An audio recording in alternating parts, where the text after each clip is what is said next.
think of global cybercrime hubs, Myanmar might not be the first name that comes to mind, right? But in recent years, it's become a digital Wild West, a breeding ground for online scams, human trafficking, and we're now military crackdowns. I'm Whitney McKoy. This is the African Diaspora News Channel, and let's get into this. Myanmar's military has carried out a massive raid near the Thai border. They have detained more than 2,000 people and are seizing dozens of Starlink satellite terminals linked to a large-scale online scam operation. According to state media, the raid took place at a notorious site known as KK Park, a well-documented cybercrime hub in the border town of Mawawadi. Now, authorities say the crackdown began in early September and targeted operations tied to online fraud, illegal gambling, and cross-border digital crime. Images published in Myanmar's Myanmar Line newspaper showed soldiers conducting raids and confiscating Starlink devices, 30 sets in total that were allegedly smuggled into the country to keep the operations running under the radar. More than 260 unregistered buildings were discovered within the compound, and officials confirmed that over 2,198 individuals were detained. However, their nationalities were not disclosed.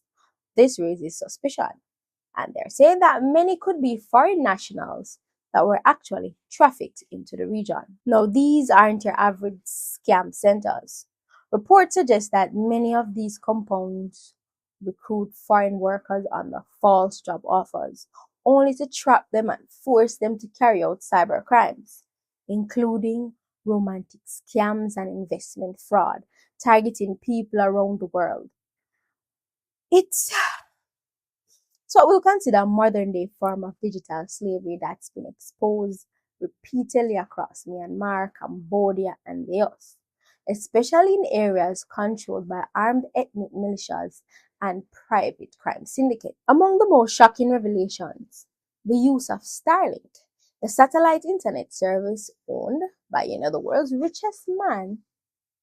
Starlink isn't even licensed to operate in Myanmar, but hundreds of terminals have reportedly been smuggled into the country, giving these illegal networks high-speed internet,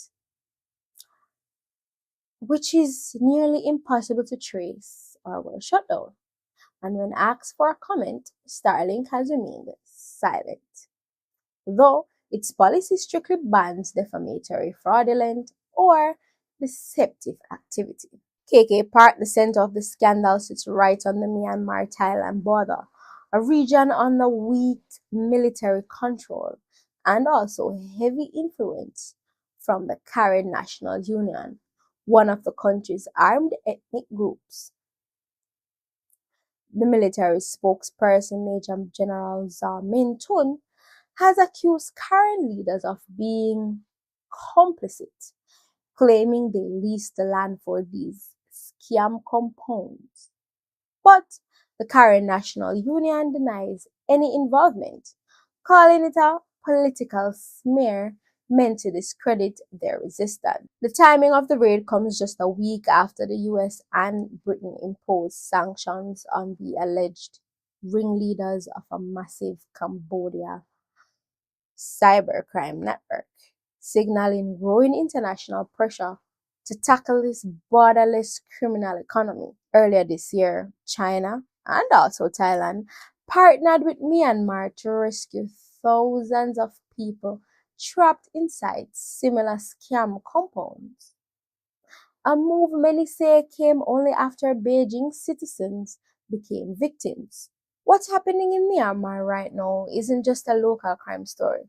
It's part of a much larger web of exploitation, technology, and global complicity, from unregulated satellite internet to human trafficking in the digital age. This is cybercrime 2.0, powered by desperation and innovation in equal measures.